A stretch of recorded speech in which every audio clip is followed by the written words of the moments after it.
There's Blake to Roy. This is for the win. Drexler. Oh, no! It counts, and Drexler.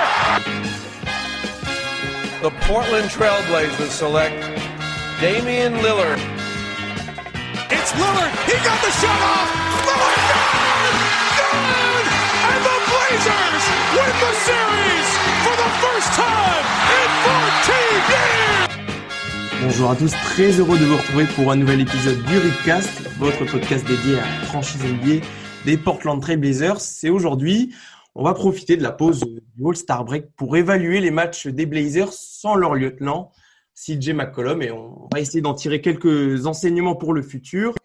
Et je vais faire cela avec deux fans qui ne touchent plus terre depuis le concours de dunk du All-Star Game.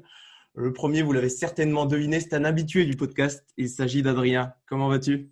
Hello Lilian, hello Enzo. Écoute, ça va très bien. Un week-end très fructueux pour nous, fans des Blazers et de Anthony Simons. Et voilà, très content d'être là. Et voilà, le second n'est pas en reste sur son amour pour Anthony Simons, puisqu'il s'agit d'Enzo, notre apôtre de la jeunesse. Est-ce que tu es descendu de ton petit nuage, Enzo ? Je suis toujours tout en haut. Je suis orange. Je kiffe ma vie. Non, mais ouais, non, très bon week-end. Parfait. Et en espérant que la suite se passe tout aussi bien. Voilà. Et rapidement, quel était votre dunk préféré de Ant dimanche ? Si je peux commencer, moi je dirais le bisou sur le cercle. J'ai trouvé ça d'une classe très très particulière. Le petit geste à la fin. Ouais, c'est Enzo le poétique. Et toi, Adrien ? C'est lequel que tu as préféré? Moi, je pense que c'est le clin d'œil à T-Mac. Le clin d'œil à T-Mac.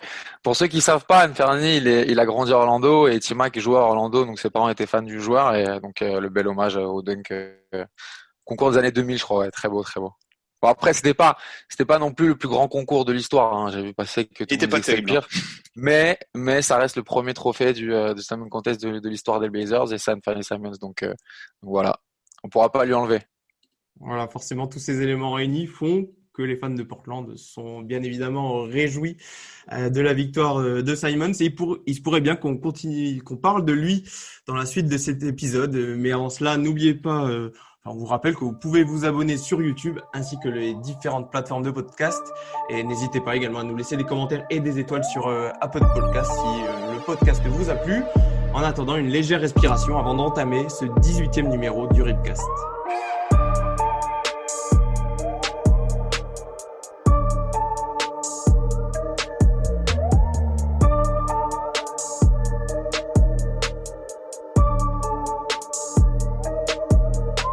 Première partie de saison achevée, le All-Star Game passé, on a décidé de se questionner pour cet épisode sur les enseignements à tirer de la vingtaine de matchs que Portland a disputés sans son arrière CJ McCollum. Alors, on va vous expliquer un peu comment on va procéder à tour de rôle. On va mettre sur la table un aspect qu'on a pu noter et observer ces dernières semaines. Et pour ensuite, on en débattra tous les trois ensemble. Avant peut-être de rentrer dans le vif du sujet, je vais d'abord rappeler le bilan de cette période. Les hommes de l'Oregon ont donc disputé 22 rencontres sans McCollum pour 13 victoires et 9 défaites. Et sur ces 22 matchs, 10 l'ont été face à des équipes qui sont actuellement qualifiées en play-off. Et face à ces équipes, le bilan est de 4 victoires pour 6 défaites.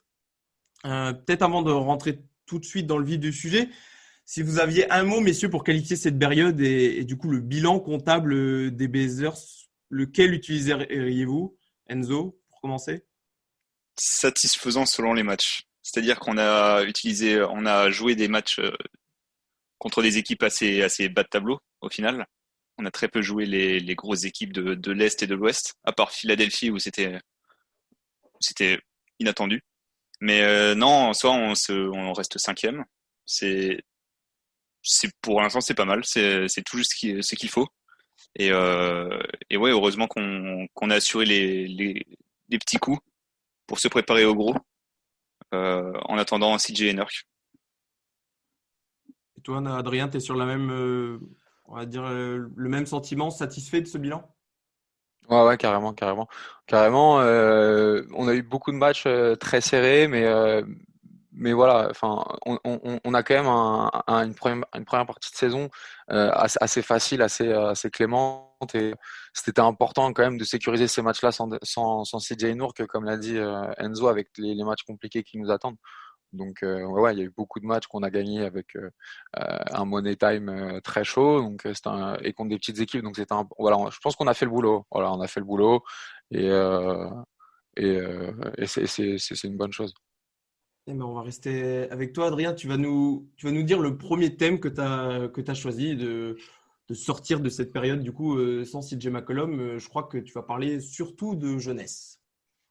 Ouais, ouais. Le premier terme, c'est disons les joueurs qui se sont révélés en l'absence de CJ. La second unit, on va pas parler du 5 majeur, mais la second unit. Anthony Simons, pour commencer, on sait qu'il a il a une très bonne passe là récemment. Bon là, c'est un tout petit peu plus compliqué hein, sur la fin de première partie de saison avant l'All-Star Game, mais il a quand même une grosse passe où il s'est retrouvé avec beaucoup plus de responsabilités que ça n'était le cas la saison dernière dans un effectif un peu plus stable et avec des minutes quand même régulières. Même si c'est pas encore un meneur de jeu, voilà, il s'est retrouvé dans un rôle où Terry Stotts lui donne des responsabilités, lui donne la balle en main, et on a vu que parfois c'est souvent aussi très intéressant. On a vu qu'au shoot aussi c'est très très constant. Là j'ai pas les stats sous les yeux, mais pendant une longue période il était à 45% à 3 points sur des shoots qui sont pas des shoots toujours très simples, des shoots en sortie de dribble ou même en catch and shoot, mais voilà, ça dégaine très très vite, et voilà, il commence à vraiment, voilà, ça commence à être. Tu utilisais le terme de pile ou face, Lilian, pour pas mal de joueurs sur les débuts de saison au niveau du supporting cast de Dame. Lui, pour le coup, ça commence à être de moins en moins du pile ou face, et il commence à avoir une production qui est de plus en plus constante en l'absence de CJ avec ses 15-20 minutes par match. Et ça commence à être très intéressant. Et le deuxième dont je vais parler, c'est Nasir Little. Il a eu une pointe avant de se reblesser parce que il a eu une première partie de saison compliquée avec le Covid. On sait qu'il a été très durement touché. Il était absent de 3 semaines. Il a eu une grosse perte de poids. Il est revenu plutôt très très bien. Comme tu l'avais mentionné la saison dernière, où il était très en difficulté avec son shoot, il avait un changement de mécanique. Il se semblait que tu l'avais mentionné, Lilian, sur le recast, et où il avait beaucoup beaucoup travaillé sur son shoot. Et là, on est en train de voir que vraiment ses efforts payent. On voulait le voir pendant la bulle la saison dernière, mais il était absent pour cause d'hydratation. Il y a eu le Covid qui l'a dérangé. Là, il a eu encore quelques petits pépins, et là il commence à bien revenir. Il a eu une pointe avant de se blesser à 30 points quand même à Milwaukee, où c'est voilà, où c'est pas uniquement du catch and shoot, même si sur catch and shoot, il a 65% à 3 points cette saison. On a vu la stack sortir, donc c'est quand même très très fort. Et c'est pas que du catch and shoot, on l'a vu, et tu l'as mentionné aussi, Lilian, sur ta page. Il y a plusieurs systèmes aussi où Terry Stotts aime bien lui confier la balle, il lui donne des responsabilités balle en main, et c'est très intéressant de le voir dans toutes dans toutes ces différents systèmes de jeu. Et ça reste voilà un athlète. Moi j'ai l'impression qu'il a grandi. Sur Twitter on m'a fait la réflexion qu'en fait c'est ses cheveux qui donnent l'impression qu'il est grand, mais moi j'ai l'impression qu'il a encore grandi. J'ai l'impression qu'il s'est encore tanké, et Nasir Little, moi en tout cas voilà, je vois en lui un très très fort potentiel sur ce poste 3 là, et voilà, avec, comme j'ai dit, un gros profil athlétique. C'est pareil, ça monte au cercle. Anthony Simons a gagné le concours de dunk cette année, pourquoi pas avoir Nasir Little l'année prochaine. C'est une vraie bête physique, et ça défend, et c'est du hustle, et c'est tout ce qu'on veut. Donc voilà, en tout cas la jeunesse des Blazers dans l'ensemble fait plaisir et rayonne, je trouve, en l'absence de CJ McCollum, mais c'est une des grandes satisfactions du côté de Portland. Ouais, c'est très intéressant que tu associes Simons et Little ensemble, parce que je vais l'aborder après, mais je pense qu'ils ont la capacité d'amener à Portland, ce qui manque à Portland un peu dans cette équipe, c'est de l'attaque, de l'agressivité vers le cercle, pardon. Mais je vais te lancer sur Nasir Little. Enzo, il en parlait en dernier. Adrien, tu as justement fait un article récemment sur son éclosion récente. Est-ce que toi aussi comment t'évalues on en a beaucoup parlé, il s'est amélioré au shoot, et on sent vraiment que Terry Stotts lui donne plus de responsabilités. C'est ça qui est intéressant, c'est pas seulement un joueur qui est là pour, on va dire, combler les minutes qui manquent par rapport aux absences, mais on sent vraiment qu'il a un rôle à jouer sur le terrain. Au-delà de ça, il a même le secteur dans lequel il joue était très bouché. C'est-à-dire qu'on avait Covington, on avait Melo, il y avait Derrick Jones Jr., il y avait du monde qui était devant lui. Et lui, en plus, il rate le début d'une training camp et les premiers jours de la saison. Donc, ultra compliqué pour lui de s'intégrer. Et c'est dans les garbage time, notamment celui contre Milwaukee dont Adrien parlait, qu'il a réussi à tirer son épingle du jeu et à prouver qu'il pouvait faire des choses. Et si je dis pas de bêtises, dans les derniers matchs qui se sont joués, il a même chippé une place dans la rotation par rapport à Rodney Hood, qui lui connaît on peut dire qu'il saison est un peu plus passé compliquée. devant. Ouais, voilà, c'est ça. Il gagne plus de minutes et oui, puis c'est bénéfique pour Portland parce que c'est un mort de faim, athlétique, un freak qui justement joue plus que son rôle de freak. Il est devenu maintenant catch and shoot. Il a du tir, il a gagné en QI basket. Il a évolué à côté de joueurs comme Melo et Covington, ça a dû aider. Donc non, et pièce, je dirais pas maîtresse, mais pièce joli coup de poker qui peut être joué dans certains matchs. Et non, c'est plus qu'appréciable. Tant mieux pour lui. On peut être qu'heureux. C'est clair. Encore un late first round, début deuxième de Neil Olshey qui nous fait bien plaisir en tout cas. Le nez creux. Pour revenir à ce que je disais sur notamment l'agressivité au cercle que peuvent apporter ces deux joueurs, c'est notamment Simons qui… Donc je me dis qu'on n'exploite pas le potentiel à 100%, parce que j'ai noté que sur les… alors, j'avais envie que cette année, il ait un rôle précis. Et là, pour le coup, c'est le cas. C'est véritablement Terry Stotts, où le joueur lui-même s'est véritablement installé comme un tireur à 3 points. La preuve, c'est qu'il tourne à 48% de réussite à 3 points sur catch and shoot. C'est un petit peu moins bon en sortie de dribble, comme il n'a pas forcément les appuis au sol. Mais moi, ce qui me pose un peu plus problème c'est notamment sur la sélection de ses tirs. Parce que sur les 220 tirs qu'il a pris cette saison, il y en a 158 qui sont à 3 points, donc c'est une grande majorité. Et moi, j'aimerais qu'il utilise un peu plus ses qualités athlétiques et je me dis qu'un vainqueur d'un concours de dunk qui va aussi peu au cercle, et c'est même pas forcément que au cercle, c'est rien que de s'immiscer dans la peinture, moi, ça me dérange un peu et ces chiffres en plus, bon… Du coup, il ne se déplace pas beaucoup, mais en plus, ces chiffres sont pas bons. Il tourne à seulement 36% de réussite dans la peinture. Donc moi, je me dis que c'est dommage de ne pas exploiter ses qualités à 100%. Je mets à côté la gestion de l'attaque où oui, c'est pas un vrai meneur. Pour l'instant, ça me dérange pas. Ce qui me dérange, c'est ce manque d'alternance et ce qui ferait du bien à Portland parce que personne, pour l'instant, dans l'effectif est capable d'aller au cercle et quand je vois même un Gary Trent Jr. aller plus souvent au cercle que Simon, ça me dérange un peu. Qu'est-ce que tu en penses, toi, Adrien, de ce fait-là que Simons, au final, il n'utilise pas forcément ses qualités athlétiques autant qu'il le devrait? Alors, après, la différence avec Gary Trent Jr., c'est qu'Anthony Simons évolue avec la second unit. Donc forcément, je trouve qu'il a moins d'espace et on l'a vu, hein, la différence quand Damian Lillard est sur le terrain et combien de la défense quand Damian Lillard n'est pas sur le terrain, c'est pas la même chose. Forcément, tu as moins d'espace, du coup la circulation du vent est moins structurée et du coup ça fait que si tu veux, pour qu'il ait beaucoup plus de shoot au cercle, il faudrait qu'il se crée lui-même ses shoots. Hein. C'est pas Carmelo Anthony ou qui que ce soit qui va lui permettre d'avoir des shoots ouverts au cercle. Ça, c'est pas encore dans son arsenal, c'est pas encore quelque chose qui est naturel. On sait que Dame a mis du temps avant de devenir quelqu'un qui provoquait beaucoup de lancers francs et qui drivait beaucoup. C'était pas tout à fait naturel quand il a rejoint. Ça l'est devenu. C'est un axe de progression. Il faut qu'évidemment qu'il le travaille, même s'il est explosif. On sent que c'est pas le drive n'est pas naturel pour lui. C'est pas un joueur qui va beaucoup demander pour aller driver. Moi, honnêtement, ça me dérange pas. Pour l'instant, c'est un axe de progression évidemment, mais pour l'instant, c'est pas un truc qui me dérange, sachant qu'il est à droite de loin. Pour l'instant, honnêtement, c'est pas un aspect de son jeu qui me dérange tant que ça, même si c'est un axe de progression à travailler. Ouais, au-delà de la réussite qui est discutable pour le moment, c'est le fait qu'il essaye même pas en fait. Je trouve que des fois, il commence à mettre un dribble vers l'intérieur du panier et il s'arrête tout de suite en fait. Tu vois, il n'y a même pas de tentative de poser 2-3 dribbles. À la limite, il peut tenter s'il voit qu'il n'arrive pas forcément prendre le dessus sur son défenseur, il peut continuer à dribbler et puis revenir au périmètre. Vraiment, je le sens enclavé dans ce rôle de shooter à 3 points. Et je pense que le problème, c'est qu'à force, les défenses vont s'adapter, savoir que voilà, il fait que shooter à 3 points, donc on va le serrer et on va pas forcément avoir besoin on va pas forcément se faire pénaliser sur un autre aspect. C'est ça qui me dérange un peu.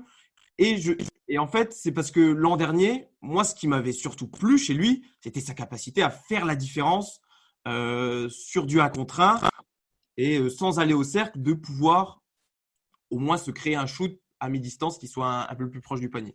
Donc voilà, c'est ce que j'ai relevé. Est-ce que toi aussi, Enzo, ça… Vas-y, Adrien. Non, ça, je pense que c'est lié à son côté un peu streaky. Tu sais, il en met un, faut qu'il en mette deux, faut qu'il en mette trois. On sent qu'il aime bien avoir, quand il a la main chaude, quand dans sa tête, il prend son pic, il sait qu'il va déjà tirer à 3 points. Alors ouais, il va falloir qu'il s'adapte aussi, mais tant qu'il met dedans, honnêtement, ça me dérange pas. Après, oui, va falloir qu'il apporte de la variation, mais comme tu le disais, on l'a vu le faire aussi très bien par le passé. Donc voilà, mais je pense que c'est son côté un peu streaky où il se dit, voilà, j'en ai mis un, je vais en mettre deux, j'en ai mis trois, je vais continuer, tu vois. Très bien, très bien. Enzo, on va peut-être passer à ton premier thème aussi, toi. Qu'est-ce que tu voulais aborder sur quel enseignement tu retires de cette période sans McCollum? Moi, c'est surtout le duo avec Gary qui, pour moi, m'a satisfait. Qui m'a satisfait. Il avait déjà prouvé, sans pour autant remplacer McCollum, mais il avait déjà trouvé beaucoup de minutes dans la bulle l'année dernière et même avant ça, où on avait trouvé qu'il était très productif, très efficace. Et non, là, son duo, pour moi, fonctionne très bien. J'ai l'impression que même Dame on est très content, on est très fier. Et, euh, et pareil, c'est un bosseur acharné, qui ne prend rien pour acquis et qui a une passe très très chaude aussi. Bon, comme Anfernee Simons, en ce moment, ça redescend un peu, mais il a été pendant 12 matchs, si je dis pas de bêtises, il a été l'auteur de plus de 3 points par match sur une série de 12 matchs, si je dis pas de bêtises. Donc, ce qui prouve que oui, non, il a des minutes, il trouve des minutes et il arrive à les utiliser comme il faut, à être productif, à être efficace, voire même à suppléer à l'absence de McCollum dans une moindre mesure. Donc moi, je le trouve particulièrement efficace dans ce rôle. Ça peut être ça ne pourra n'en être que plus bénéfique pour lui dans le futur et même pour l'équipe.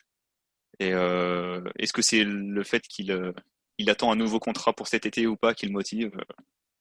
Ça reste à voir. Mais non, j'en suis très fier et je suis même surpris de quel point Dame en est satisfait lui aussi.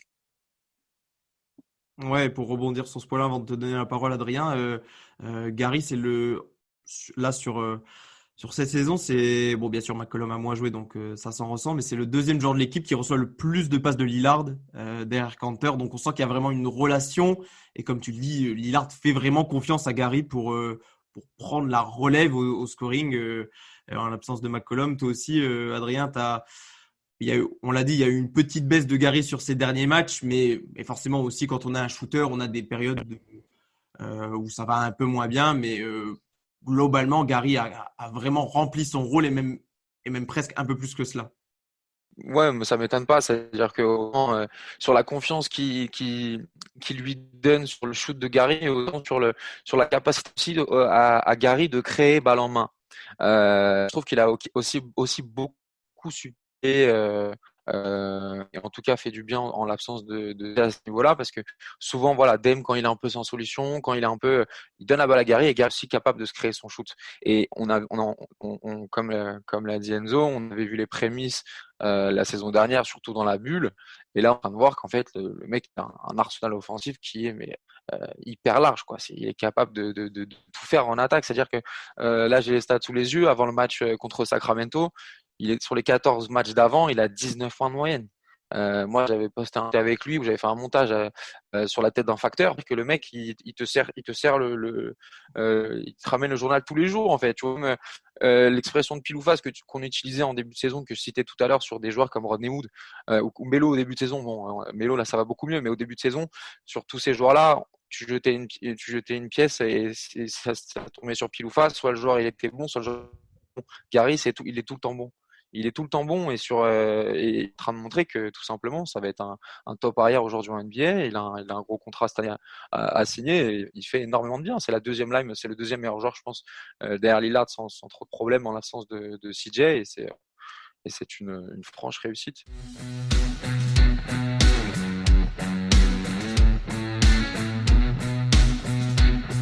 One-on-one. Lillard, the step back three. Oh!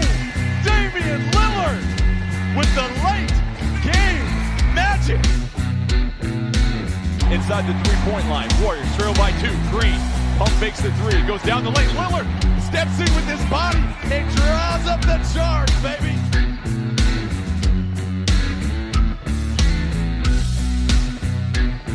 Avec un autre enseignement de cette période sans McCollum, tout simplement, je trouve que Damian Lillard est encore plus clutch que ce qu'on a pu connaître auparavant. Et il y a eu juste une statistique pour l'attester. Dans les 5 dernières minutes d'un match qui compte, j'élimine les matchs qui se terminent par des blowouts. Damian Lillard est à, accrochez-vous bien, 84,8% de true shooting, oui, presque 85% de TS dans les 5 dernières minutes d'un match. Ça s'est vu à de multiples reprises. On pense à son buzzer à Chicago, à la fin de match face à Dallas, face aux Pelicans, face à OKC où il met plusieurs shoots décisifs. Il y a également le dernier back-to-back face aux Warriors et aux Kings où le meneur des Blazers est décisif pour son équipe. Messieurs, les mots me manquent, mais comment on peut encore qualifier cet homme qui est touché par la grâce lorsque les secondes s'égrènent, Adrien? En 3 lettres, hein. MVP, tout simplement.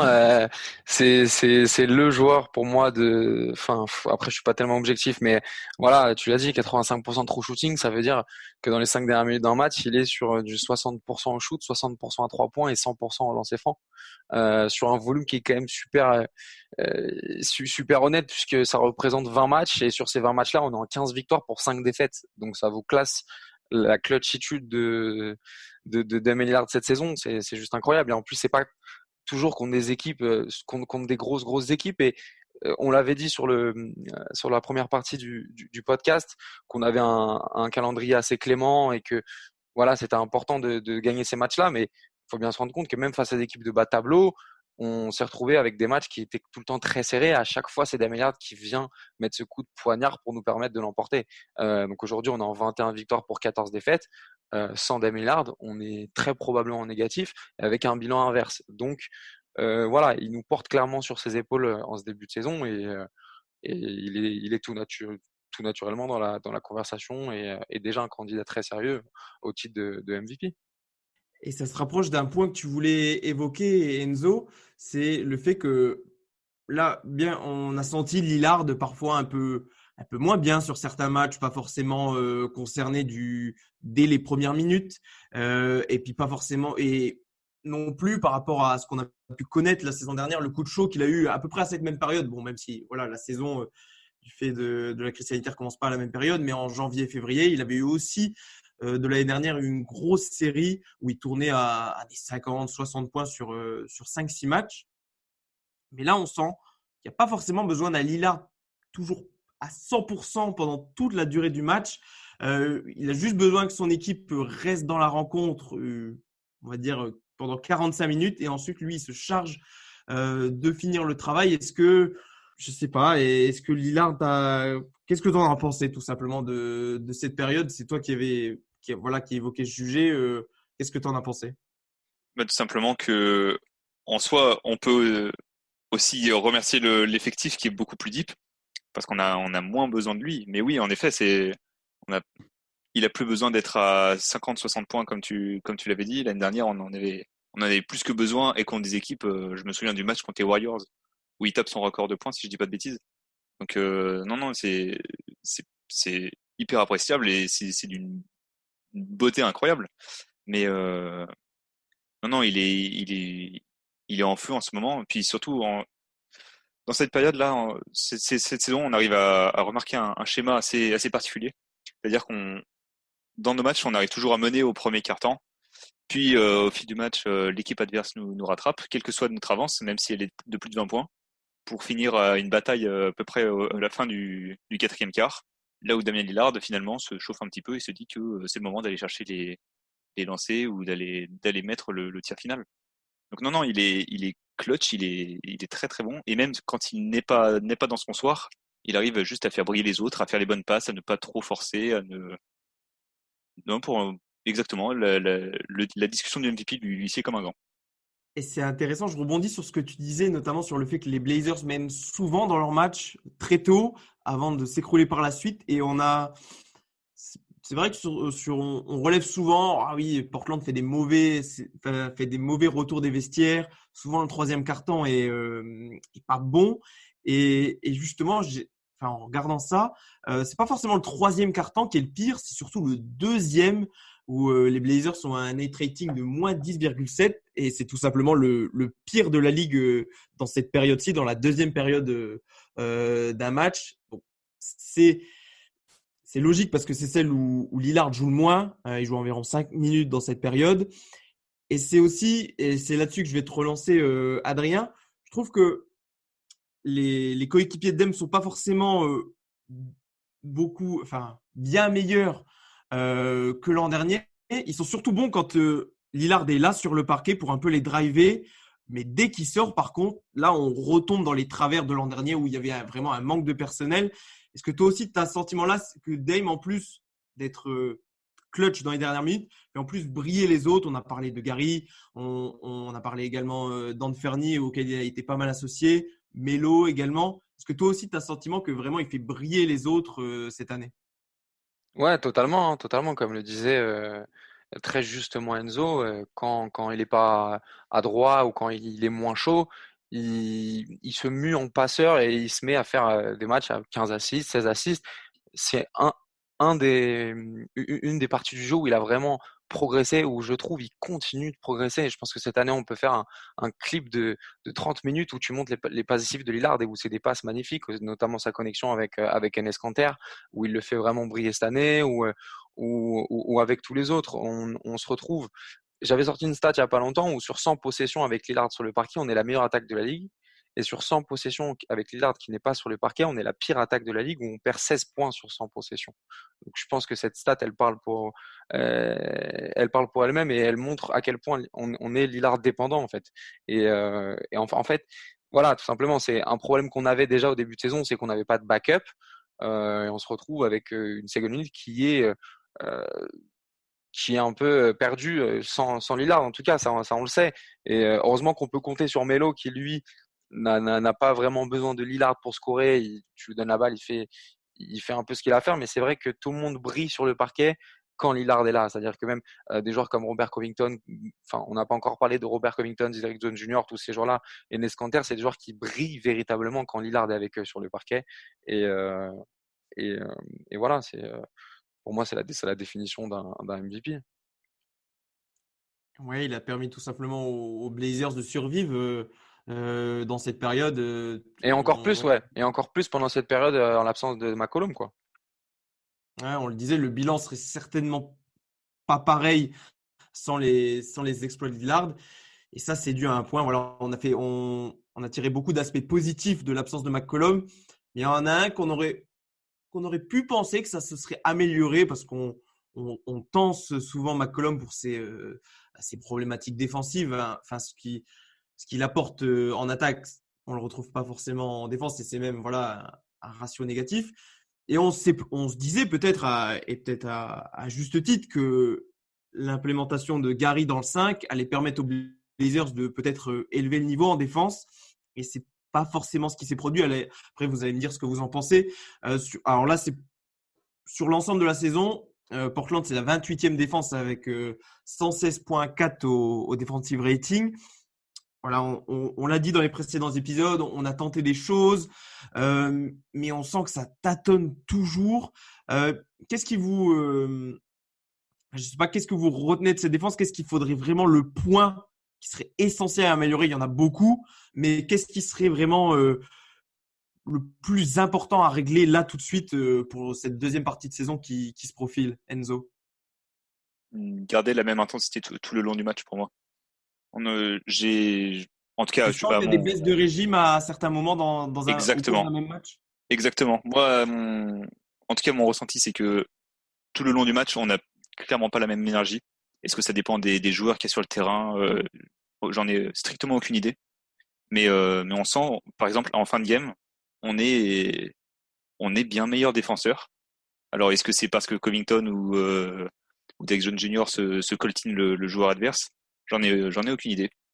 Mais l'intensité n'est clairement pas la même. Et ça nous plombe certaines avances qu'on a. Le nombre de fois où on avait une avance de plus de 20 points, qui au final se fait rattraper en quelques minutes, en quelques coups de chaud. Et du coup, la bataille est relancée. Pour moi, je trouvais ça aberrant. C'était intenable. Mais non, garder une intensité, essayer de rester concentré et focus tout le long du match, ne pas perdre pied en fait. Et pour moi, déjà rien que ça, ce sera une amélioration à notre portée. Et pour ta part, Adrien, qu'est-ce que tu pointerais du doigt sur la défense des Blazers? Ouais, c'est très très juste ce que dit Enzo. Moi aussi, j'ai remarqué que on avait tendance à se relâcher aussi pendant une grande partie de la deuxième mi-temps, et c'est sur la fin du match où on commence à vraiment lock la défense adverse, on commence à faire des runs avec Lillard qui met ses paniers derrière. Dernièrement, hein, contre les Kings, hein, je voudrais pas dire de bêtises, mais je crois que sur les 3 dernières minutes contre les Kings, on fait 10 stops consécutifs avec aussi Enes Kanter aussi qui a apporté à ce niveau-là. Après, voilà, faut pas attendre pour parler de la défense, faut quand même signaler que Derrick Jones Jr. et Robert Covington font un gros taf là-dessus. Mais si tu prends l'effectif dans sa généralité, c'est quand même pas un effectif qui est fait pour défendre. On n'est pas voilà, faut pas s'attendre à ce qu'on ait une défense ne serait-ce que dans le top 15 de la ligue avec les joueurs qu'on a.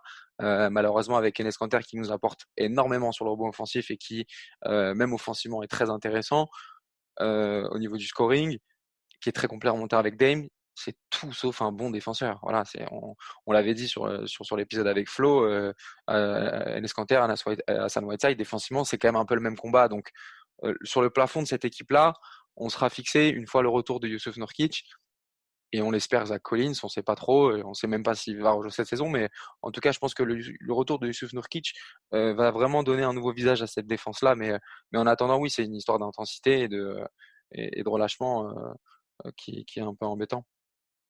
Et un autre aspect qu'on peut mettre en avant sur la défense des Blazers, c'est que on en a déjà parlé lors des précédents épisodes, c'est qu'on tente d'être plus agressif, notamment sur le porteur du ballon avec des prises à deux. Le problème, c'est qu'on n'a pas forcément pour le coup, on peut pas en vouloir à Stott, c'est plus un problème de personnel là. On l'a dit, voilà, Kanter, moi je l'ai vu sortir sur certaines séquences au niveau de la ligne à 3 points, et voilà, l'attaquant, il n'a même pas besoin de changer de rythme pour le prendre de vitesse.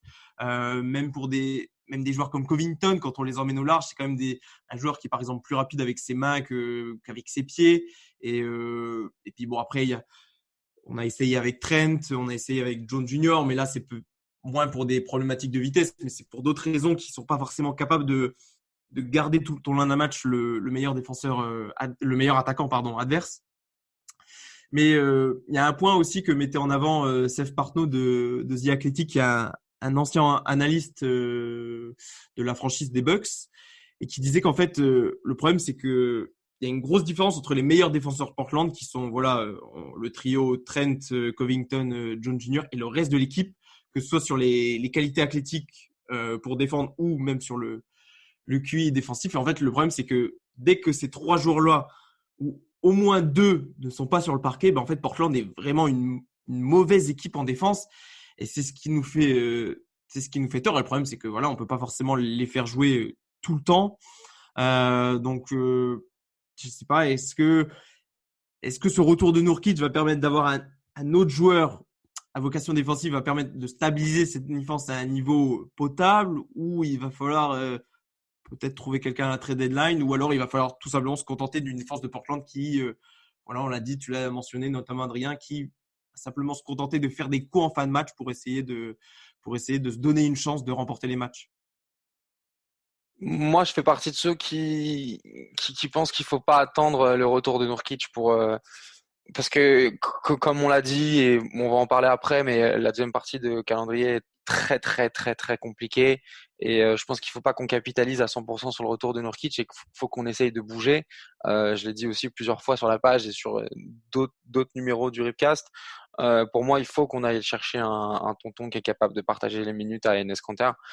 J'aime bien les phases de jeu où on se retrouve avec Robert Covington en 5 de par sa capacité à défendre des bigs. Hein. Il a des grands bras, c'est costaud, mais voilà, pour moi, on a besoin de quelqu'un qui est là aussi, qui sait quel est son rôle et qui est là pour défendre et apporter un autre profil que celui d'Enes Kanter. Moi, j'avais parlé de Dwayne Dedmon, ça peut être quelqu'un d'autre, mais voilà, en tout cas, on doit avoir des exceptions avec la blessure de Collins ou que sais-je, ou dans tous les cas, on a un spot de dispo et on a un two-way contract de dispo. Pour moi, il faut qu'on aille chercher un big avant la reprise ou en tout cas peu de temps après parce que voilà, Nurkic va être évalué en fin de semaine. Alors on tourne, on est mardi, mais voilà, il devrait être évalué en fin de semaine. Mais réévaluer, ça ne veut pas dire qu'il sera là dans 2 semaines ou même peut-être plus tard. Donc, avec les ambitions qu'on a et avec le calendrier aussi relevé qu'on a, il ne faut pas qu'on capitalise sur le retour de Nurkic qui pourrait être beaucoup plus tardif que ce que l'on pense.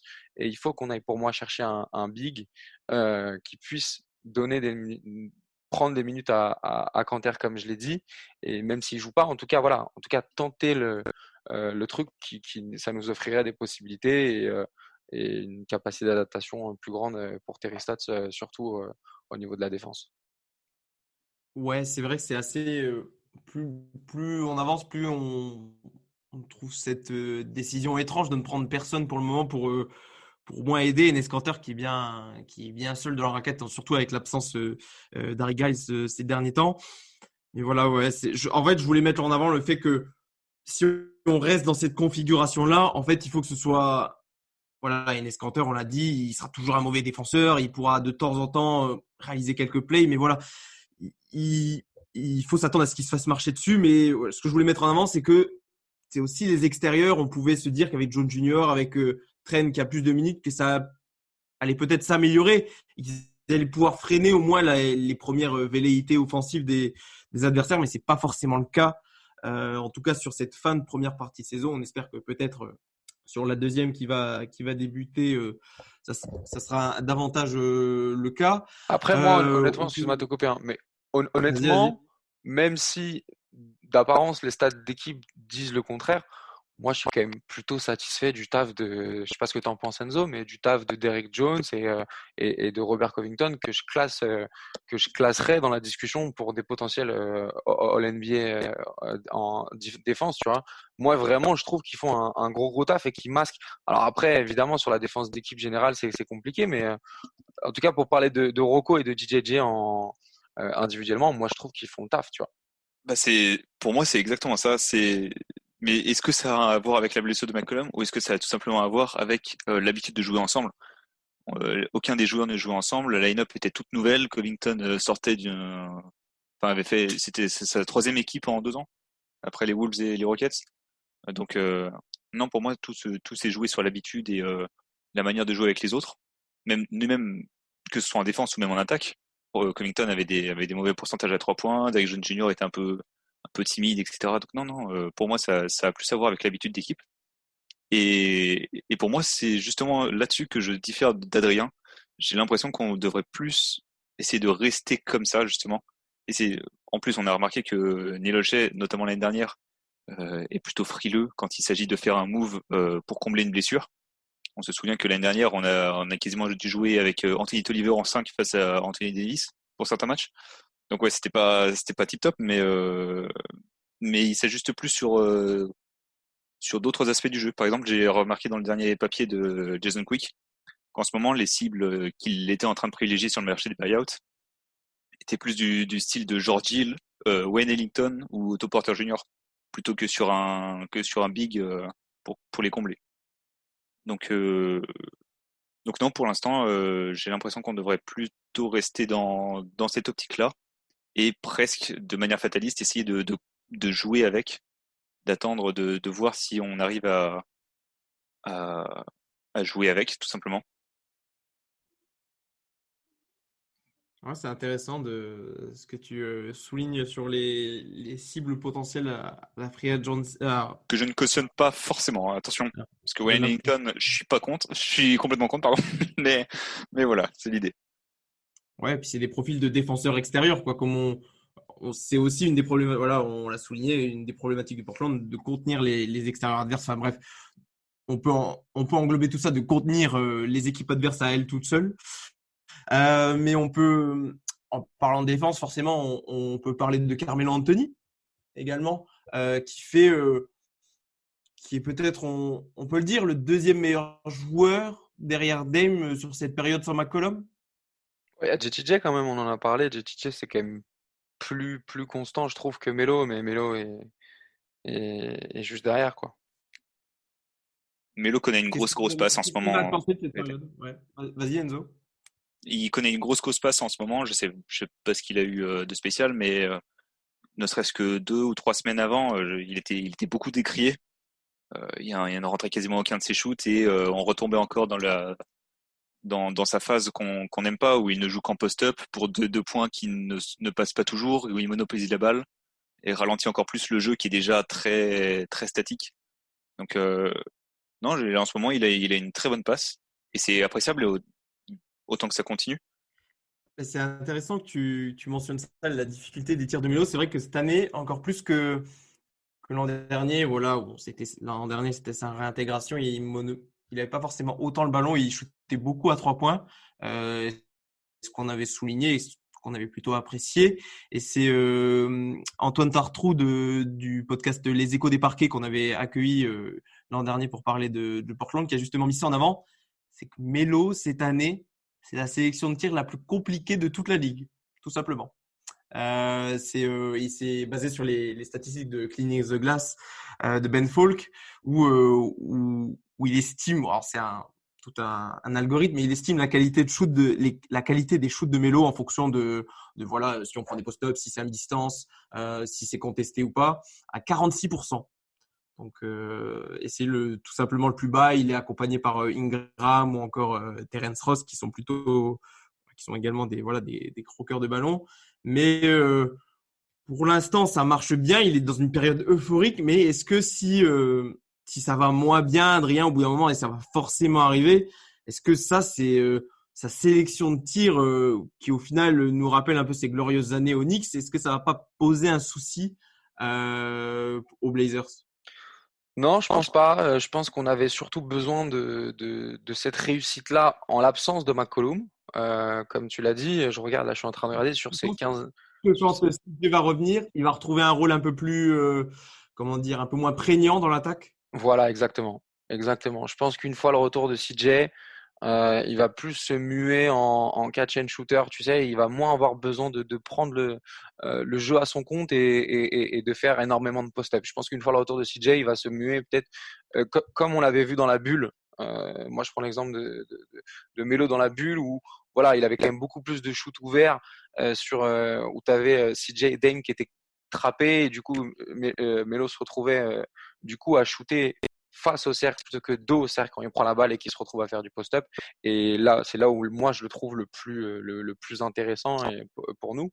Voilà, je pense que alors autant Nurkic, on n'a pas encore de date de retour. Autant CJ, il a repris l'entraînement avec contact cette semaine, il va être évalué fin de semaine. Normalement, ça devrait pas trop tarder et je pense qu'avec le retour de CJ, Melo va retrouver un rôle où il se retrouvera à avoir des tickets shoot beaucoup plus abordables que pendant cette période où c'est vrai, quasiment au même type que JTJ, il nous a énormément apporté, où il a été extrêmement clutch aussi sur beaucoup de fins de match. Je pense à celle contre les Hornets, je pense à celle contre les Warriors aussi récemment, je pense à voilà, plein d'autres fins de match où il a été très très bon et il nous a fait beaucoup de bien. Mais je pense qu'avec le retour de CJ, voilà, il va retrouver son petit train-train et il va retrouver euh, où il va nous apporter une production qui va être constante et sans forcément énormément de flash, mais qui va être voilà, beaucoup plus fluide avec, comme je l'ai dit, des shoots en bout de ligne plutôt que. Il aura encore un peu de post-up, mais beaucoup moins, quoi. Et c'est peut-être au final pas plus mal quand l'absence de McCollum, il est un peu plus été chercher des points à l'intérieur, même si voilà, c'était des tirs compliqués. Enfin, les tirs à la mélo, on ne le connaît que trop bien. Parce que même si sa réussite à 3 points est aussi bonne que l'an dernier, il tourne à peu près 38% derrière la ligne à 3 points. Mais ça apporte une certaine alternance. On l'a dit, Portland shoot beaucoup à 3 points. Donc si en plus Melo aussi se contente de rester derrière la ligne, c'est pas forcément bénéfique. Ça apporte légèrement un petit peu de diversité dans l'attaque, même si voilà, les post-ups, ça reste une attaque assez figée. Donc c'est pas plus mal, ça apporte un peu de diversité comme je l'ai dit. Eh bien messieurs, je sais pas si vous aviez peut-être là un dernier thème à évoquer avant que on se tourne tout doucement vers la seconde partie du calendrier qui attend Portland. Non, juste une petite chose une petite précision sur Melo. Effectivement, les shoots qu'il prend, c'est des shoots qui sont difficiles, mais s'il les met, forcément, ça devient des bons shoots, et s'il les met pas, c'est des mauvais shoots, donc c'est un peu traître. Mais sur les 16 derniers matchs, là, j'ai les stats, il a 46% au shoot, 43% à 3 points et 80% à lancer franc. Donc ça classe aussi l'adresse de Melo sur cette période sans CJ. Ça c'est sûr, il n'y a aucun doute là-dessus. Il est vraiment très très en forme, et sur une longue période, il a vraiment porté les Blazers quasiment sur certains matchs. C'est lui qui a porté les Blazers, c'est pas forcément Lillard. Donc Portland a pu compter sur Melo, et je sais pas si c'est vraiment une si bonne nouvelle que ça de compter sur un joueur, je veux dire, qui n'est plus dans son prime et qui devrait pas forcément occuper une place aussi importante. Mais voilà, on prend pour l'instant, et puis on verra comment ça va se passer pour cette seconde partie de calendrier. Et justement, messieurs, parlons-en. Vous avez on l'a légèrement évoqué, mais est-ce que vous pouvez nous en dire quelques mots? Comment vous la voyez? À quoi il faut s'attendre pour les hommes de Terrestots? Et éclairez-nous, vas-y, éclaire-nous, Enzo.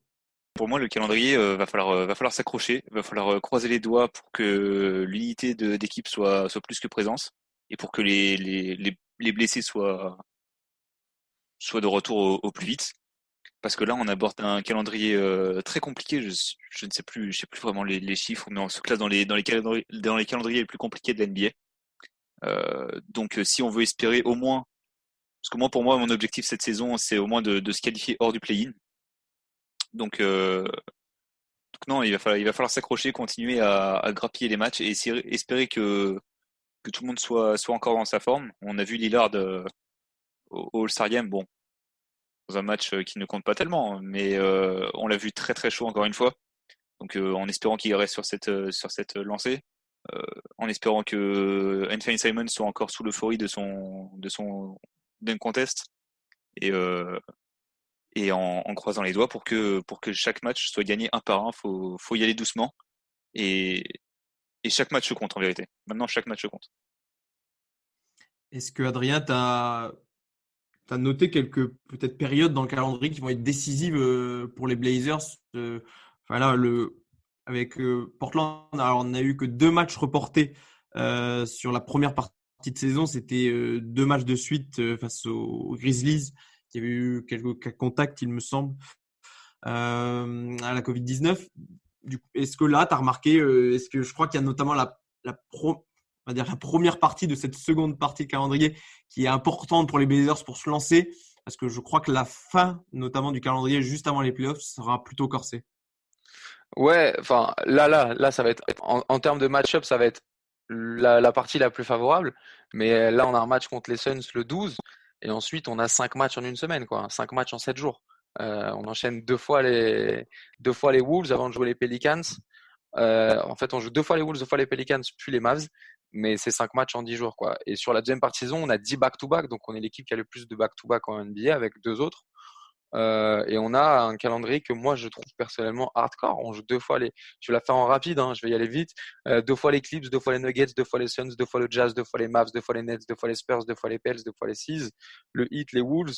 On joue les Bucks, les Lakers. Voilà, on a très très peu de matchs vraiment a priori faciles sur le papier. On joue une fois les Rockets, une fois le Magic, une fois les Cavs, une fois les Wolves. Mais sinon, c'est que des équipes qui sont susceptibles de nous poser de gros problèmes. Donc c'est pour ça que moi je suis parti, enfin c'est en grande partie à cause de cette deuxième partie de saison que je suis partisan du fait d'aller chercher un joueur et et plus particulièrement sur ce poste de pivot, parce que je n'ai pas envie de me retrouver à prier pour le retour des joueurs, même si, enfin, dans tous les cas, je vais prier pour le retour des joueurs, mais en tout cas, j'ai pas envie que ce soit la raison de notre chute et qu'on se retrouve avec un bilan négatif une fois le retour de Nurkic. Donc voilà, pour pas s'effondrer, comme tu l'as dit, il va falloir bien gérer la première partie de la deuxième partie de saison, du coup, où on aura des matchs peut-être un peu plus cléments, et après ça va être et après ça va commencer à être hardcore, hein. Dans tous les cas, il va falloir un grand Damian Lillard, va falloir au-delà du fait que les gros poissons reviennent, ne pas avoir de blessures supplémentaires pour essayer de reposer un peu Lillard pour ce qu'on espère. On espère évidemment les playoffs, parce que même si on est 5e aujourd'hui à l'Ouest, on se retrouve avec un 10e qui a un bilan de 16 victoires pour 16 défaites. Donc voilà, ça va être encore une fois très très compliqué à l'Ouest. De la 2e à la 10e position, c'est très serré. Donc voilà, va falloir faire le taf, et j'espère un renfort d'ici là. À noter d'ailleurs que Neil Olshey est en train de considérer certains matchs en load management pour Lillard, histoire qu'il soit plus chaud pour jouer les gros poissons. Alors, bonne idée ou pas, j'en sais rien. Ce que je me souviens, c'est par contre que l'un des seuls matchs sans Damian Lillard qu'on a joué, c'était contre Philadelphie, qui à l'époque était premier de la NBA, et qu'on a battu chez eux. Donc pour moi, ça peut être un bon test, en tout cas sur les quelques premiers matchs. Ouais, c'est intéressant ce que tu soulignes, Enzo, parce qu'on l'a pas forcément évoqué, on aurait pu, mais c'est que bon, voilà, il y a des circonstances. Il y a l'absence de McCollum, il y a l'absence de Nurkic, mais Portland a galéré face aux grosses équipes, même parfois plus que galérer, ils sont tout simplement fait laminer par certaines des grosses écuries, notamment celle de l'Ouest. Est-ce que c'est vraiment quelque chose, voilà, c'est ce qui va déterminer la place de Portland, c'est le fait tu l'as mentionné à un moment, on a une série où on joue 2 fois les Nuggets, 2 fois les Clippers, enfin ça c'est des matchs qu'il va falloir au moins être à l'équilibre, je dis pas tous les remporter, mais au moins être à l'équilibre pour pouvoir garder le rythme avec ces équipes, et ça va être important de voir si Portland est capable de le faire. Le retour de McCollum aidera, ça fait une semaine qu'il a repris l'entraînement. Pour l'instant, il n'est pas annoncé out pour le match face à. Enfin, il n'y a pas de retour annoncé pour le premier match de la reprise face à Phoenix. Potentiellement, on peut peut-être imaginer le revoir à ce moment-là. Et puis pour résumer tout simplement aux auditeurs, en fait, attendez, enfin là, Portland va jouer tous les 2 jours en gros. Dites-vous que tous les 2 jours, vous aurez un match de Blazers. On va pas dormir. Voilà, effectivement, on va pas beaucoup dormir. Enfin, pour moi, je vais dormir, mais mais en tout cas, vous retrouverez en live tweet avec Adrien, vous retrouverez les résumés sur Blazers Fever, mais il va y avoir, le programme va être cherché pour les Blazers, mais après ça c'est aussi un peu pareil pour toutes les autres équipes. Ça va être encore pire pour celles qui ont loupé plus de matchs. Je pense notamment aux Wizards ou encore justement aux Grizzlies qui eux ont eu 5-6 matchs d'annulés, donc vraiment eux ça va. Même les Spurs qui sont à la bataille avec nous. Ouais. Voilà. Ouais. Il y en a quelques-unes de ces équipes qui vont aussi avoir un calendrier chargé. Juste pour rebondir sur le calendrier avant de te laisser la parole, en fait, pour résumer grossièrement, et tu as souligné un peu, sur la première partie de saison, grossièrement, hein, pour moi, on s'est fait laminer contre les grosses équipes et on a galéré contre les petites équipes, tout en gagnant, mais on a quand même galéré. Et c'est là où est mon inquiétude, en fait, sur la deuxième partie de saison, et où j'ai peur que ce bilan de 21-14 soit un écran de fumée, en fait. J'espère qu'ils vont moi, personnellement, voilà, je suis pas hyper confiant. D'habitude, je suis l'optimiste de la bande, mais là, pour le coup, voilà, je suis pas hyper confiant, honnêtement. Non, inquiétude partagée, il a raison. Moi, c'est vraiment le sujet qui est partagé par beaucoup de fans de l'équipe aussi. Ouais. Mais contre les grosses équipes, on était sous l'eau dès le début du match. On n'a jamais pris pied. Alors que contre les plus petites équipes, on leur a même laissé une chance. Donc ouais, c'est vrai que c'est inquiétant. Après, est-ce qu'on croit en la légendaire grande forme des Blazers en seconde partie de saison? Ça reste à voir. Portland a son bilan positif là, un Damian Lillard plus clutch que jamais. Il y a une équipe plus expérimentée que d'autres. Je pense il y a des victoires qu'on arrache. C'est des équipes qui étaient potentiellement meilleures que nous, mais sur l'expérience, en tout cas, les Blazers, on ne peut pas leur enlever ça, ils se battent. Peut-être pas de la meilleure manière avec les meilleures compétences, notamment en défense, mais en tout cas, ils se donnent et pour l'instant, ça leur sourit, ou en tout cas, ils peuvent espérer une bonne place pour la fin. Donc En fait, donc voilà, on va. ce qui va tout changer, ça va être le retour de CJ, hein, concrètement. Ça va être le retour de CJ. Et même de Nurk, mais dans un premier temps, ça va être CJ. Et si Nurk qui revient avant la fin du mois de mars, après, faut voir comment est-ce qu'il revient, mais en tout cas, voilà. Pour l'instant, ça va être le retour de CJ parce que c'est celui qui temporellement devrait arriver le plus rapidement et ça pourrait changer pas mal de choses. Mais pour l'instant, on n'a pas de date de retour. On va attendre qu'il se fasse réévaluer. Ouais, c'est le flou. Ouais, c'est le flou. Ça veut dire que voilà, on a toujours été dans le flou cette année. Hein. Zach Collins devait revenir mi-janvier, il est toujours pas là. Nourk, la saison dernière, il devait revenir, on se souvient, post-All-Star Game, finalement il est revenu à peine pour la bulle ou en fin de saison. Ouais, il est venu pour la bulle. Donc voilà, on est toujours dans le flou avec les blessures. Donc les retours de Nurkic et CJ en tout cas détermineront le visage de nos Blazers sur cette deuxième partie de saison, clairement.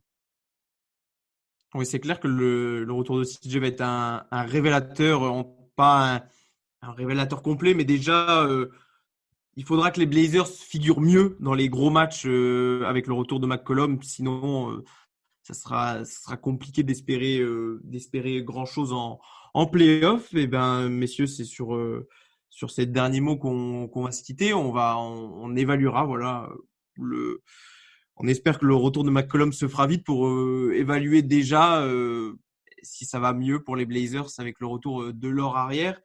Merci déjà à vous, messieurs, d'avoir été en ma compagnie. On l'avoue, c'était un épisode un petit peu compliqué. Vous le remarquerez, on a eu quelques problèmes de son, quelques problèmes de connexion.